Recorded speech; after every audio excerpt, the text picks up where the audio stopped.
오실 목사님은 아마 여러분이 익히 잘 아시는 목사님이십니다. 저희 교회에 부교육자로 여러 해 동안 계셨고, 지금은 도봉구의 새영교회라는 교회를 4년 전에 개척을 하셔서 열심히 한 영혼 구령 사업을 위하여 충성하고 또 헌신하고 계십니다. 특별히 죽어가는 한 영혼을 살리겠다라는 그 뜨거운 열정을 가슴에 품고 그렇게 애쓰고 노력하고 계십니다. 우리 교회가 속해 있는 신안주노회에 같은 북부시찰의 소속으로 교회가 소속이 되어 있습니다. 여러분, 사역, 말씀 선포, 또 모든 삶을 위해서 기도해 주시고, 오늘 마르다 헌신 예배에 나오셔서 말씀 전해 주실 때에 할렐루야로 환영해 주시면 감사하겠습니다. 우리 목사님 나오시겠습니다.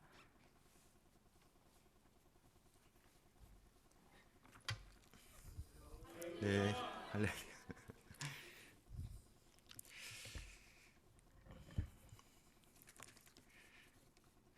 네, 오랜만에 신내제일교회 이제 방문하게 된 것 같습니다. 제가 있을 때랑 교회가 많이 달라졌죠. 증축도 새로 하시고 여러 가지 이제 모양새도 많이 달라진 것 같은데, 근데 이게 달라졌지만 제가 느낄 때는 그냥 편안하게 이제 왔습니다. 이제 신내제일교회에 있다가 그다음에 제가 잠깐 이제 거쳤던 교회에서도 매년마다 이제 불러주셔서 가서 말씀을 전하는데, 그 교회에 오는 것보다도 이제 신내제일교회 오는 게 더 이제 편안하고 이제 그렇게 가벼운 마음으로 이제 오게 되는데요. 오늘 이제 사회를 보시는 우리 권사님이나 그리고 우리 기도하시는 우리 권사님, 그리고 특송을 하셨던 우리 마르다 회원들의 그 찬양을 들으면서 제가 달라진 거 하나를 발견했습니다. 뭐냐면 이분들의 신앙이 참 깊어지셨구나. 여러분들 잘 모르시겠지만 저는 잠깐 나갔다가 온 사람이잖아요. 그래서 이렇게 들어보니까 이 묻어나는 그 말씀과 기도와 찬양 속에 알게 모르게 그동안 많이 무르익은 그런 신앙의 흔적들이 제게 마음으로 다가왔습니다. 그동안 여러분들이 알게 모르게 많이 힘든 점도 있으셨겠지만 이 교회에서 많은 그런 신앙의 훈련들과 그리고 단련들을 잘 받고 계셨음을 믿습니다. 우리 옆에 있는 분 보시면서요, 오늘 잘 오셨습니다. 우리 같이 인사하겠습니다. 잘 오셨습니다. 어떻게 신앙생활 하시는데 어떻게 즐거우신가요? 힘드세요? 자, 우리는 신앙생활을 하면서 참된 신앙이 무엇인지 알아야 합니다. 아무 생각 없이 교회만 왔다 갔다 해서는 구원받은 성도라고 말할 수가 없습니다. 요한복음 3장 16절을 보면 하나님이 세상을 이처럼 사랑하사 독생자를 주셨으니 이는 그를 믿는 자마다 멸망하지 않고 영생을 얻게 하려 하심이라 그랬습니다. 자, 멸망하지 않고 영생을 얻는다라고 하는 것을 무엇과 연결하여 말씀하고 있습니까? 믿음이다 그랬죠. 믿음과 연결시켜 그를 믿는 자마다 멸망하지 않고 영생을 얻게 하려 하심이라. 그러니까 우리가 멸망하지 않고 구원받았다고 하는 것을 보여주는 것이 뭐라고요? 믿음이라고요. 그러기에 믿음이 없이는 구원을 받았다고 말할 수가 없습니다. 그러니 이 믿음이 무엇인지 명확하게 알지 않고서는 참된 신앙이라고 말할 수가 없는 거겠죠. 첫째, 지식신앙이 있습니다. 지식신앙. 누가복음 8장을 한번 보시겠어요? 누가복음 8장.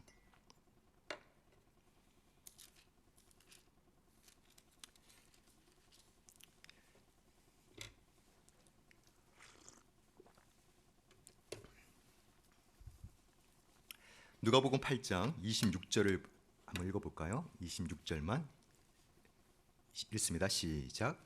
그들이 갈릴리 맞은편 거라사 이네 땅에 이르러 그랬어요. 자, 거라사 지방에 귀신 들린 사람이 있었습니다.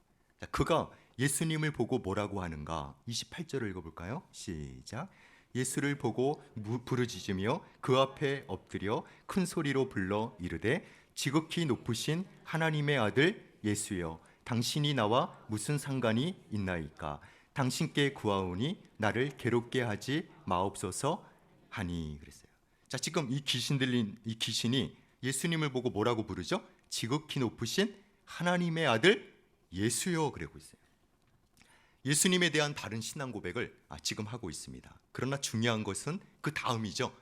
뭐라고 얘기합니까? 당신이 나와 무슨 상관이 있나이까 이렇게 얘기해요.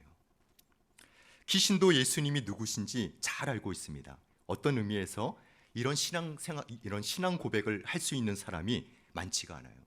저도 여러 성도들을 바라보고 있지만 과연 이 성도가 예수님을 어떻게 생각하고 있느냐, 어떻게 믿고 있느냐, 제가 이렇게 대화하고 나누다 보면 다 알거든요. 근데 이런 명확한 신앙 고백을 하는 분들을 찾아보기가 힘듭니다. 여러분들 마음에 손을 대고 한번 생각해 보세요. 내가 주님을 지극히 높으신 하나님의 아들 예수요 하고 고백하고 있는지, 아니면 기도하고 마칠 때 사용하는 이름인지 생각해 봐야 되겠죠. 귀신은 아주 정확하고 명확하게 분명하게 예수님에 대한 신앙 고백을 지금 하고 있는 것입니다. 야고보서 2장을 한번 볼까요? 야고보서 2장. 야고보서 2장 19절 말씀.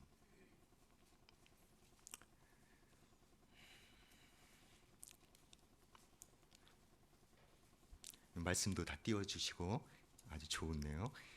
야고보서 2장 19절 말씀 같이 보겠습니다. 시작. 내가 하나님은 한 분이신 줄을 믿느냐? 잘 아는도다. 귀신들도 믿고 떠느니라. 자, 귀신들도 누구를 알아요?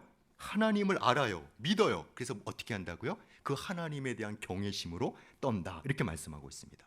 그러니까 우리가 성경 말씀을 인정하고 따라간다고 해서 그것이 곧 구원신앙이다. 이렇게 말할 수 없는 것입니다. 마태복음 4장을 보면 마귀가 예수님을 시험하는 장면이 나오는데 두 번째 시험이 뭐냐면 예수님을 성전 꼭대기에 데리고 올라가서 뛰어내리라 이렇게 얘기하죠. 그리하면 천사들이 너를 보호해 줄 것이다 라고 하면서 시편 91편 11절 12절 말씀을 인용하고 있어요. 사탄 마귀가 하나님의 말씀을 알고 있습니까? 모르고 있습니까? 알고 있어요. 그런데 그 말씀을 어떻게 사용하고 있나요? 자기 자신을 위해서, 자기 목적을 달성하기 위해서 사용하고 있다는 거죠. 나중에 살펴보겠지만 참된 신앙에는 지적인 요소가 있습니다. 그리고 그 지식은 하나님이 원하시는 삶으로 이어져야 하는 것이에요. 참된 지식이 생명의 작용으로서 언제나 역사를 해야 되는 거예요. 지식과 삶이 서로 상관이 있다는 것입니다. 그러나 귀신은 정확한 지식은 가지고 있지만 그것이 나와 무슨 상관이 있느냐고 말하고 있는 거예요. 우리 중에 어느 누구도 귀신이 바로 그 지식을 가지고 구원받았다고 말할 수 있는 사람은 아무도 없을 것입니다. 어떤 분은 박사입니다. 젊어서부터 책도 많이 읽어서요, 열심히 노력을 해서 많은 지식을 가졌습니다. 그러나 그분을 가르친 스승이 그분을 만나면 항상 하는 말이 있어요. 뭔지 아세요? 이 사람은 젊었을 때부터 책도 많이 읽고 자기가 정말 어려운 환경 속에도 열심히 노력을 해서 많은 지식을 가졌어요. 그래서 박사까지 됐어요. 젊은 나이에. 근데 다른 사람도 아니고 그분을 가르친 스승이 뭐라고 얘기하느냐? 그분을 만나면 저 못된 놈, 싹스 없는 놈 이래요. 야단을 칩니다. 여러분 왜 그러겠습니까? 한마디로 사람이 안 되었다는 거죠. 지식은 많이 있지만 사람다운 도리가 없다는 것입니다. 지식만 있는 신앙은 자기가 꾸려내는 종교예요. 이것저것 많은 지식만 있지 그 안에 생명이 없는 것입니다. 생명 있게 역사하는 참 지식을 가지고 있어야 되는데 그런 사람은 교회에서 좋은 내용만 들으려고 하지 그렇게 살려고 하지 않아요. 교회 강단은 지식만 전하는 곳이 아닙니다. 그리고 믿음은 믿겠다고, 믿으려고 노력한다고 해서 저절로 믿어지는 것이 아니에요. 내가 이제부터 잘 믿어볼게요. 그래서 믿어져요? 그렇지 않아요. 여러분이 잘 믿겠다고, 믿으려고 노력한다고 해서 내가 결심하는 그 순간부터 믿음이 생기는 거냐? 그렇지가 않아요. 왜냐? 성경에서 가르치는 믿음은 위로부터 내려주시는 것이지 내가 저절로 믿으려고 한다고 해서 사람이 조작해서 만들 수 있는 게 아니기 때문에 그렇습니다. 믿음은 선물이에요. 많이 안다고 믿음이 저절로 생기는 것이냐? 그렇지 않습니다. 참된 믿음은 위로부터 성도에게 단번에 내려주시는 거예요. 조금씩 채워진 후에 완성이 되는 것이냐? 그렇지 않아요. 그건 성경에서 말씀하고 있는 믿음이 아닙니다. 단번에 주신 온전한 믿음 위에 그 신앙이 성장하느냐 성장하지 않느냐 그 차이만 있는 거예요. 내가 노력하면 구원받을 믿음이 채워졌다가 내 노력이 떨어지면 구원이 사라지는 것이냐? 그렇지 않습니다. 우리에게 주신 믿음은 언제나 구원받기에 참되고 충분한 거예요. 이미 여러분에게 주신 믿음이 참다운 믿음이라면 그 믿음은 여러분의 행위와 상관없이 완전한 구원받기에 합당한 믿음인 거예요. 그리고 그건 여러분이 조작해서 만드는 게 아니라 하나님이 선물로, 은혜의 선물로 단번에 여러분에게 주신 거예요. 뭐가 부족하기 때문에 우리가 더해야 할 것이 있느냐? 그렇지 않습니다. 그렇다면 하나님께서 그 믿음을 사람들에게 선물로 주신 거예요. 그걸 우리는 받으면서 은혜다 이렇게 얘기하는 거겠죠? 그러면 하나님께서 택한 백성에게 그 믿음을 주시고 생명을 주시고 구원의 은혜를 주시면서 무엇을 기대하실까요? 무엇을 기대하실까요? 믿음 없는 자와 다른, 생명 없는 자와 다른 그런 새로운 삶의 모습을 원하시는 거예요. 우리의 삶의 열매, 행위를 통해서 구원받는 게 아니에요. 우리가 어떻게 살든지 우리에게는 구원받을 수 있는 근거가 없습니다. 하지만 하나님의 전적인 은혜로 우리의 그 믿음을 선물로 주셨어요. 그래서 구원의 문제에 있어서는 우리의 행위 갖고 왈가왈부할 수 없는 것이죠. 하지만 그 믿음을 받은 우리는 하나님께서 기대하시는 게 있는 거죠. 바로 그 삶이 열매가 되는 것입니다. 참된 신앙은 믿음과 그로 인한 열매가 그래서 증거가 되는 거예요. 그래서 우린 로마서만 있는 게 아니죠. 야고보서도 같이 있는 거예요. 왜냐하면 그건 분리가 되는 게 아니라 하나로 연결이 되는 거예요. 순서를 얘기하면 로마서가 앞서는 거죠. 하나님의 전적인 은혜로 우리가 구원을 받았는데 그 구원받은 증거가 어떻게 나느냐? 그건 행위로서 나타나는 거예요. 행위가 없으면 그의 믿음을 어떻게 살았다고 얘기할 수 있느냐? 그렇게까지 얘기하는 거예요. 그러니까 하나님께서 우리에게 믿음을 선물로 주시는 이유는 삶의 열매가 반드시 맺혀지기를 바라시는 게 있는 것입니다. 단지 무엇을 알았다는 것만으로 되는 것이 아니에요. 우리에게 주신 새로운 생명이 새로운 사람다운 모습으로 나타나야 되는 거예요. 아까 우리 권사님 기도 참 잘하셨는데요. 어떻게 신자가 불신자랑 똑같습니까? 그건 근본이 있을 수가 없는 일이에요.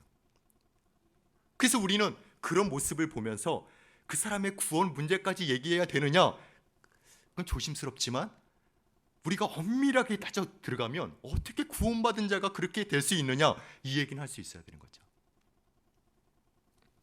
우리의 지식이 신앙과 삶과 아무런 상관이 없다면 그것은 참된 신앙이 아닙니다. 단지 자기가 꾸려내는 종교일 뿐인 거예요. 그게 기독교라는 이름으로 성경 지식이라고 하는 이름으로 많이 나타날 뿐이죠. 그게 지식 신앙입니다. 둘째는 현실 신앙이에요. 둘째는 무슨 신앙이라고요? 현실 신앙. 마태복음 13장을 보실까요? 마태복음 13장.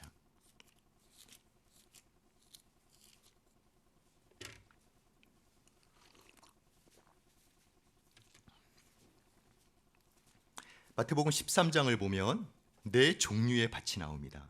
잘 알고 계시죠? 첫 번째 무슨 밭이죠? 길갓밭. 두 번째는요? 돌밭. 세 번째는요? 가시밭. 그렇죠. 네 번째는 옥토밭입니다. 근데 제가 이제 이 시간에 살펴보려고 하는 밭은 돌밭인데 이 돌밭에 대해서 예수님이 뭐라고 말씀하시느냐? 13장 20절 21절을 보세요. 13장 20절 21절 두 절 말씀을 같이 읽겠습니다. 시작. 돌밭에 뿌려졌다는 것은 말씀을 듣고 즉시 기쁨으로 받되 그 속에 뿌리가 없어 잠시 견디다가 말씀으로 말미암아 환난이나 박해가 일어날 때에는 곧 넘어지는 자여 그랬어요. 자, 이 사람은 말씀을 듣고 즉시 기쁨으로 받았다 이렇게 말씀하고 있죠. 다른 사람들에 비해서 싹시 빨리 나오니까요. 교회에서 신앙이 좋다고 칭찬을 받았어요.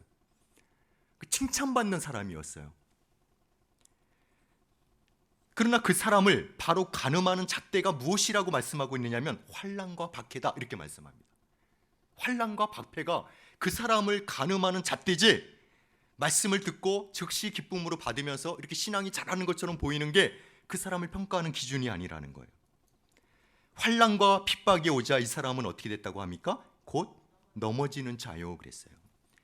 아무 문제 없이 무난하게 살았다면 그런대로 신앙을 잘 지켰을 거예요. 아마 교회에서도 야, 이 사람 이만한 믿음 있는 사람이 없어 하고 계속 칭찬을 받았을 거예요.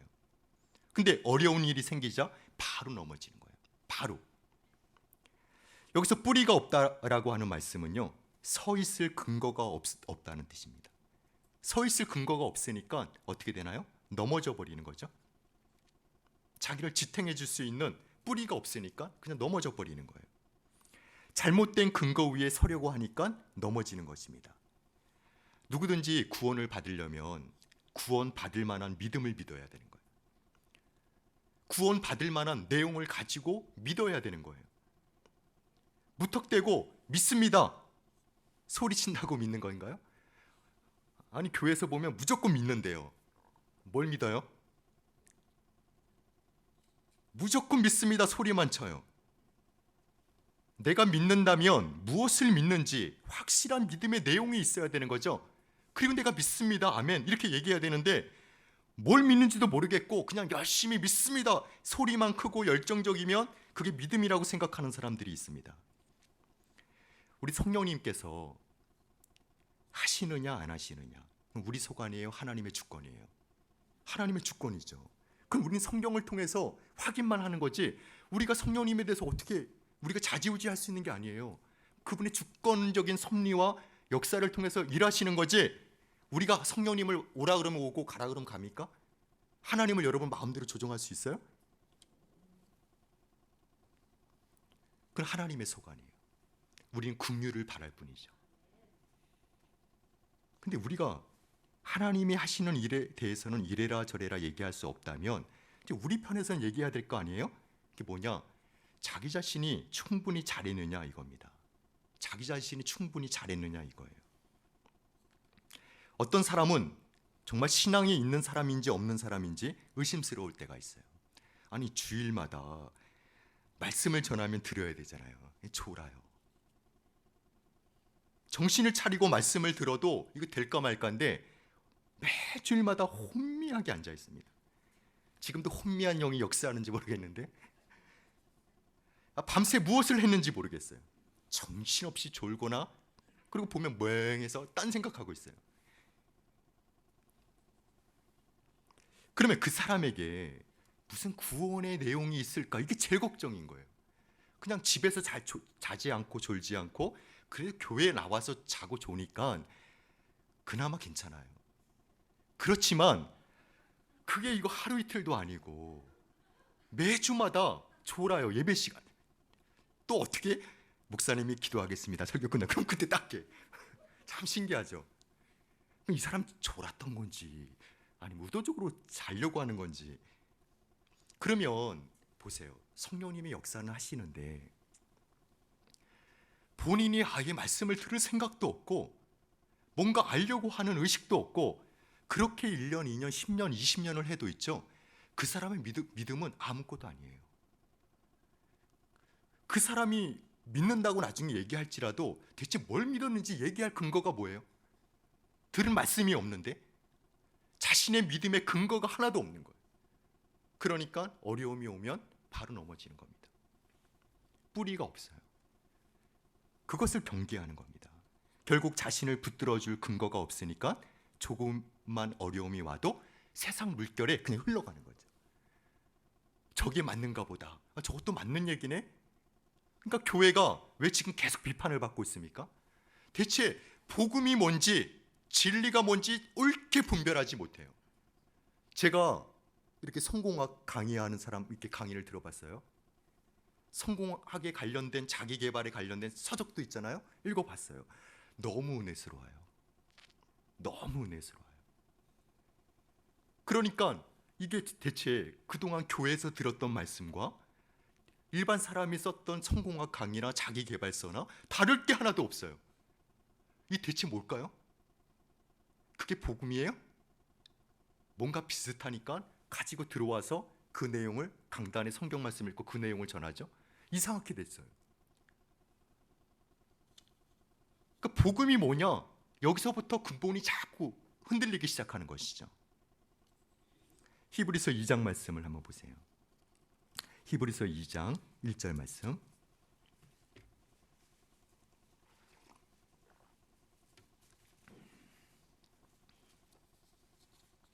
히브리서 2장 1절 말씀 같이 읽습니다. 시작.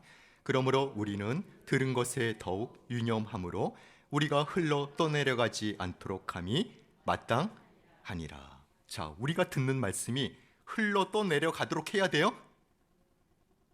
그렇게 하지 말라고 말씀하고 있죠. 그렇게 되지 않도록, 그렇게 될 수 있다는 거죠. 더욱 유념하라 그랬어요. 떠내려가지 않도록 말씀에 닻을 내리라는 거예요. 기반이 약한 사람은요, 현실의 어려움을 만나면 곧 넘어지는 자입니다. 이것도 참된 신앙이 아니라는 거예요. 여러분 자신을 잘 아실 거예요. 내가 10년, 20년 믿었다고 직분이 어떻다고 그 여러분의 신앙을 지탱해 주는 게 아니에요. 여러분 자신을 향해서 분명하게 얘기해야 돼요. 현실에 의해서 내가 자꾸 좌지우지 된다. 그럼 여러분 현실 신앙이에요. 떠내려가는 신앙이죠. 돌박 같은 신앙을 갖고 있는 것입니다. 첫 번째가 무슨 신앙이라 그랬죠? 벌써 떠내려가셨죠? 네, 지식신앙. 두 번째 신앙은요? 현실신앙. 세 번째는 기적신앙입니다. 기적신앙. 지식신앙은 삶의 열매와는 상관없이 성경 지식만 많이 알고 있는 신앙을 얘기합니다. 현실신앙은 처음에는 신앙이 좋은 사람처럼 보이지만 현실의 어려움을 만나면 곧 넘어지는 신앙이에요. 떠내려가는 신앙이에요. 현실의 환경에 따라서 흘러가는 신앙인 것입니다. 기적신앙은 뭐냐면 말 그대로 기적을 믿는 신앙이에요. 기적을 믿는 신앙입니다. 마태복음 7장을 한번 보겠습니다. 마태복음 7장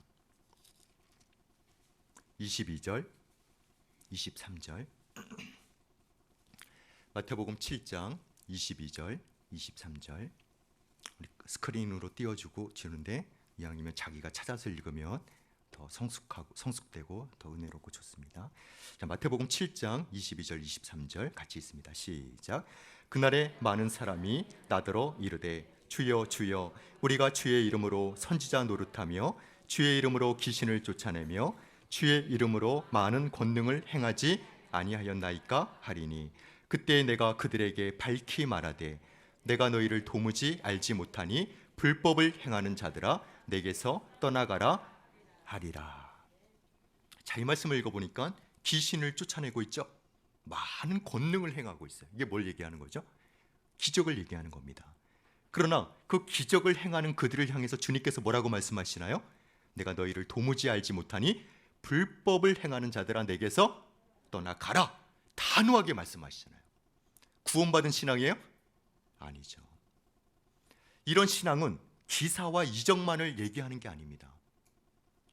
어떤 행사를 성공적으로 잘 운영했다는 것도 얘기하는 거예요. 그 사람에게 뭘 맡기면 괄목할 만한 성공을 이루어내요.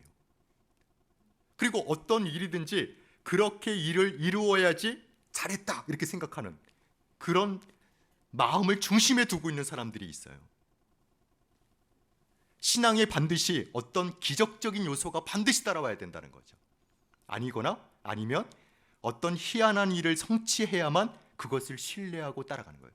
그게 돼야지만 내가 잘했다 이렇게 인정하는 거예요. 그런 인정을 기대하고. 제가 아는 여도사님이 계신데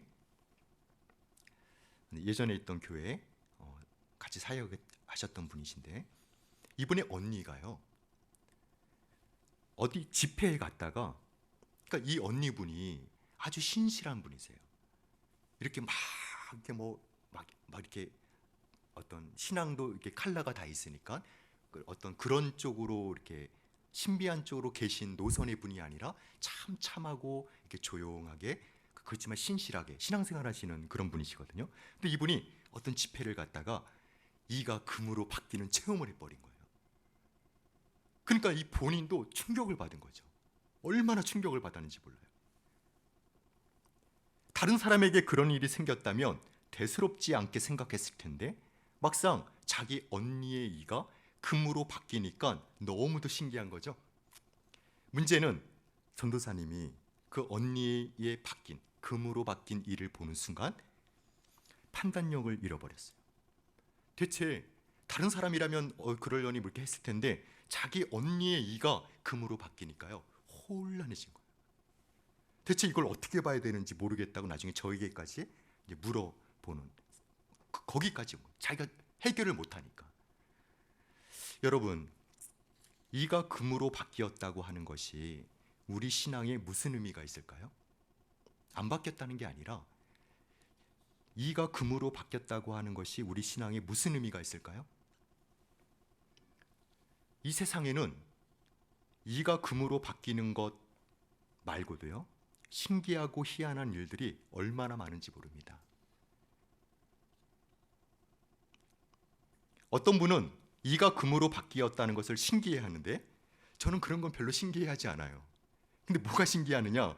저 고층 건물이 올라가는 걸 보면 제가 놀랄 때가 한두 번이 아니에요. 이렇게 조그만 건물 말고 이게 고층 건물들이 우리나라 많이 올라가잖아요. 제가 그걸 보면 야, 어떻게 저 높은 건물을 비바람이 불어도 저렇게 끄떡없이 지을 수 있는지 사람의 능력에 있죠.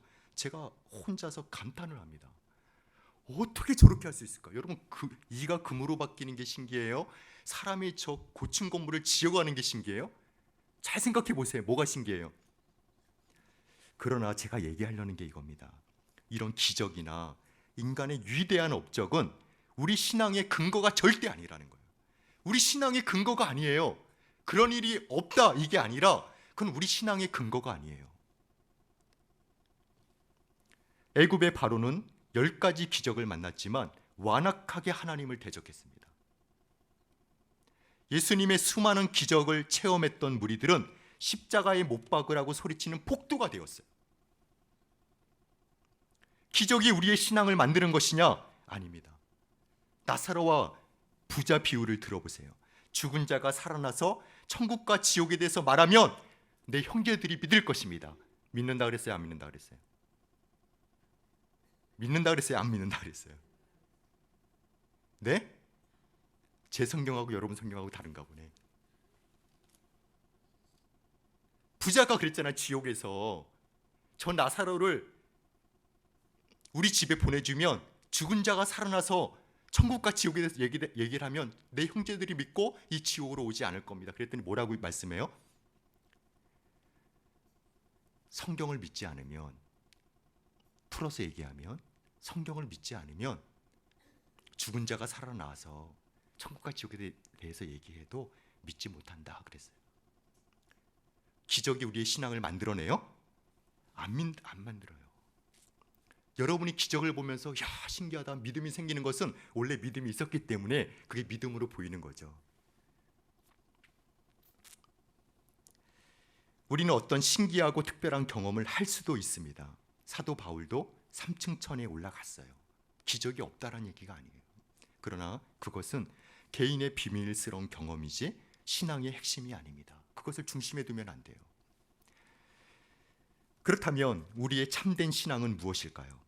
지식신앙, 현실신앙, 그다음 기적신앙은 아주 위험하고 잘못된 것이라고 그랬습니다. 참된 신앙은 우리가 오랫동안 씨름해서 조금씩 얻어내는 것이 아니에요. 단번에 주신 선물입니다. 서로 경쟁해서 더 많이 가지는 싸움이 아닙니다. 경쟁하지 마세요. 오직 은혜로 주어진 것이요 우리의 공로로 얻어내는 것이 아닙니다. 어둠에 있던 자를 빛으로 옮겨주셨어요. 죽음에 있던 자를 생명으로 옮겨주신 거예요. 그렇게 방향이 완전히 달라진 그게 은혜예요. 그렇게 옮기시는 생명의 일을 누가 하시느냐? 성령께서 하십니다. 무엇과 함께 하시느냐? 말씀과 함께 하세요. 그래서 하나님의 말씀을 끝까지 기울여 듣지 않고 항거하면 그 사람은 끝입니다. 성령께서 설교자의 전파되는 말씀과 함께 우리 안에 생명을 일으키는데 그 전파되는 말씀이 믿어져서 나는 믿습니다 라고 고백을 하게 되는 거예요. 그래서 우리가 믿는다고 고백할 때는 반드시 그 전에 누군가 전파하는 말씀이 반드시 있었고, 그 말씀과 함께 성령께서 생명을 일으키는 역사가 함께 있는 거예요. 그래서 믿음은 아무것도 모르고 덮어놓고 믿는 법이 없습니다. 언제나 명확하고 분명한 신앙 고백을 하게끔 만드세요. 너는 나를 누구라고 생각하느냐 물으시는 거예요. 자, 여러분이 몇 년을 믿으셨죠? 10년이면 너는 10년 동안 교회 생활하고 신앙생활 한다고 했는데 넌 나를 누구라고 생각하느냐 질문하는 거예요. 마르다 회원들한테 주님이 질문하시는 거예요. 너 그동안 이렇게 신내제일교회 다니면서 신앙생활 했는데 나를 어떻게 생각하느냐, 누구라고 생각하느냐, 여러분의 신앙 고백을 물으시는 거예요. 성령께서 우리에게 신앙을 주시는데 희미하게 알 듯 모를 듯 애매모호하게 주시느냐? 성령님은 그런 분이 아닙니다. 악령은 우리에게 혼미한 영을 줘요. 혼미하게 해요. 하지만 성령께서는 우리를 명철하게 하시는 분입니다. 무엇이 옳은 것인지 무엇이 그른 것인지 진리로 분별하게끔 하는 거예요. 나는 뭔지 모르겠어요. 내가 지금 혼미한 영에 휩싸여서 그런 거예요. 참된 신앙은 언제나 참된 하나님의 말씀이라고 하는 지식 위에 근거를 두고 있는 겁니다. 나의 경험과 나의 생각을 앞세우지 않는 것입니다. 나의 가고 서는 근거, 내가 가고 서는 근거, 그건 하나님의 말씀에 있어요. 그래서 참된 신자는 매 주일마다 전파되는 하나님의 말씀을 존중합니다. 왜냐하면 그게 나의 가고 섬을 주장하는 삶의 근거이기 때문에 주일마다 증거되는 그 하나님의 말씀을 특별히 존중해요. 그러면 참된 하나님의 교회는, 참된 교회는 어떤 교회일까요? 언제나 하나님의 말씀을 가장 높이 존중하는 교회예요. 내 은사가 어떤 은사든지 간에, 내가 중심에 두는 것이 뭐든지 간에 교회 안에서는 하나님의 말씀이 가장 높이 존중을 받아야 돼요. 어떤 프로그램을 중심에 두지 않습니다. 프로그램을 움직이기 위해서 교회가 전심전력하는 게 아니에요. 하나님의 말씀이 높아지기 위해서, 그 말씀 중심이 되기 위해서 교회가 집중해야 돼요. 하나님의 말씀을 중심에 두고 말씀으로만 이끌어가는 교회가 돼야 되는 거예요. 그렇게 되면 성도들이 너무 이것저것 길들여져 있어가지고 불평합니다. 우리도 이런 거 해보자고, 저거 해보자고.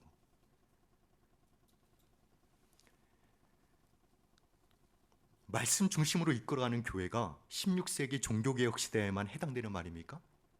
21세기 현대 교회는 달라야 하는 건가요? 아니에요. 교회는 참된 하나님의 말씀만 전해야 하고 설교자는 그 하나님의 말씀에 붙들려야 합니다. 그래서 우리 장로교회는 언제나 강단을 중요하게 생각한 거예요. 천주교는 제단이라고 해서 제단을 중요하게 생각하죠. 자기들이 사제라 그러고. 그렇지 않아요.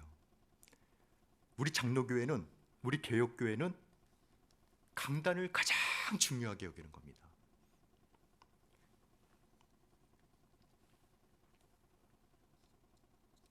왜냐? 참된 설교자가 말씀을 바로 전파함으로 참된 교회를 세울 수 있기 때문이에요. 성도는 참된 설교자를 사모해야 하고 그런 설교자를 언제나 존중해야 합니다. 그런 교회가 되기 위해서 기도해야 돼요. 그리고 참된 지식 뒤에는 언제나 경건한 감정이 따라오는 거예요. 경건한 감정이 따라오는 거예요. 조나단 에드워즈는 참된 지식 뒤에 따라오는 이 경건한 감정을요, 대단히 중요하게 여겼어요. 자기 사역에 대단히 중요하게 여겼어요. 그리고 그 감정은 의지를 일으켜 자신이 믿고 알고 있는 그 바대로 확고부동하게 살아가게끔 만들어요. 의지가 발동이 되지 않으면, 이 감정이 움직이지 않으면 의지를 움직일 수가 없어요. 그래서 강단에서 청학무오한 하나님의 말씀을 증거하는 지적인 요소와 더불어서 경건한 감정이 불러 일어나게끔 해야 돼요. 그래야지 그 경건한 감정이 내가 알고 있는, 내가 믿고 있는 그 지식대로 살고자 하는 확고부동한 그런 삶의 방향을 이끌어가는 거예요.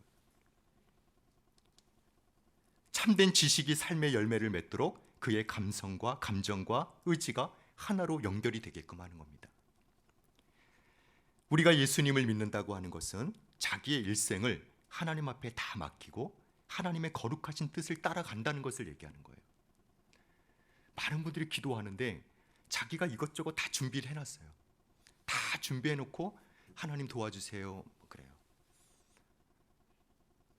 하나님께 맡깁니다 그래요. 자기가 다 준비해놓고 뭐 하나님의 그 인도를 구하는 겁니까? 이미 자기가 다 해놓고 혹시 모르니까 부적처럼 기도하는 거예요. 대부분의 성도들이요, 하나님을 믿는다고 기도하면서 자기가 다 준비해놔요. 이 길 저 길 요 길 딱 해놓고 기도해놓고 안 해도 이거 1번 선택사항 2번 3번 다 해놨어요. 그게 어떻게 하나님을 의지하는 기도입니까? 온전히 기도해야죠. 의지하며.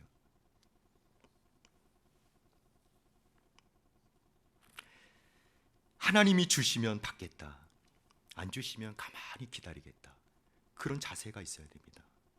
근데 사람들은 어떤 결과로만 평가하고 판단하려고 합니다. 결과주의예요. 그러나 기다림이 신앙입니다. 하나님의 뜻대로 가고 서겠다, 그런 마음을 갖고 있지. 너무 조급해요. 그러니까 어떻게 됐어? 당신이 하는 사업 어떻게 됐어? 뭔가 교회 와서 뭔가 괄목할 만한 성과를 이룬 것을 보여주면서 말은 하나님이라 그러죠. 날 도와주셨다. 근데 그 동기가 그게 아니에요. 동기 속에는 자기가 높아지려고 하는 그 이기심이 꽉 차 있는 거예요. 자기 욕심이. 그걸 통해서 나를 증거하고 싶은 게 있는 거예요. 하나님은 여러분을 세우시려면 그거부터 깨셔야 돼요. 그게 깨져야지 바른 신앙이 세워질 수 있죠. 사람의 제일 되는 목적이 뭐예요? 사람의 제일 되는 목적이 뭐예요? 네, 여러분이 얘기하는 거 목사님이 얘기하잖아요. 여러분이 얘기해야 되는 거예요. 사람의 제일 되는 목적이 뭐예요? 저희 아이한테 물어볼까요? 얘기할까요? 못할까요? 사람의 제일 되는 목적은 하나님을 영화롭게 하고 영원토록 그를 즐거워하는 거예요. 하나님은 그것을 위해서 우리를 선택하시고 우리를 구원하신 거죠. 그렇게 또 만들어 가시는 거예요. 그러기 위해서는 우리 안에 있는 자기를 증거하고 싶은, 자기를 나타내고 싶은 그 욕망이 부서져야 되는 거예요. 왜 여러분 시기, 질투, 싸움하면서 신앙생활 합니까? 간단해요. 내가 나타나야 되는데 저 사람이 나타나니까 싫은 거예요.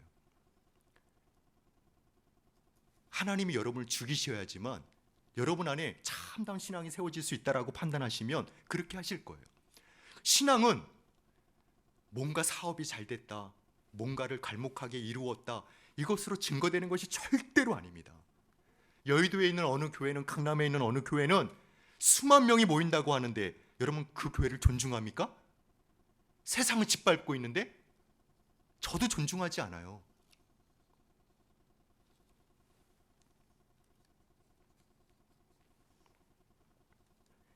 앞서 참된 교회는 하나님의 말씀을 특별히 존중한다고 했습니다. 그렇다면 우리가 어떤 교회를 평가할 때 그 교회를 잘 움직이게 하는 프로그램을 보면서 어떤 그 교회 건물이나 그리고 사람이 많이 모이고 하는 그런 모습을 보면서 우리가 평가합니까? 그럴 수 없는 거죠. 정말 그 교회가 그 강단에서 하나님 말씀을 바로 증거하느냐, 그리고 그 말씀에 의해서 그 교회를 이끌어 가고 있느냐, 그걸 보는 거예요. 설교는 정말 괜찮은데 그 다음엔 온갖 추문과 스캔들에 휩싸여 가지고 세상의 조롱거리를 만들어요. 그럼 그 교회는 이미 다 볼장 다 본 거죠. 거기서 우리는 무엇을 기대합니까? 우리가 아무것도 없더라도 하나님을 바라보고 하나님을 찬양하고 하나님을 감사하면서 인내하며 조용히 기다리는 그 상태. 아무것도 없어요. 나는 내세울 것도 없고 그냥 조용히 교회만 왔다 갔다 하는 거예요. 아무것도 없는데 그 기다리고 인내하고 그런 가운데서도 불평하지 않고 하나님께 감사하고 찬양하면서 하나님을 신뢰하는 그 상태, 그게 열매예요. 많이 가지고 누린 게 많은데 주변 사람들이 욕해요. 저 사람은 직분은 저래가지고. 그럼 그 사람은 오히려 화입니다. 화. 그 사람이 받은 게 화예요.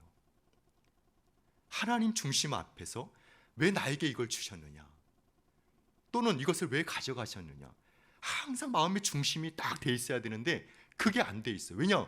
근거가 다 잘못되어 있으니까. 그러니까 교육자들도 그러니까 교회가 그렇게 되고 성도도 그거 배우는 거죠.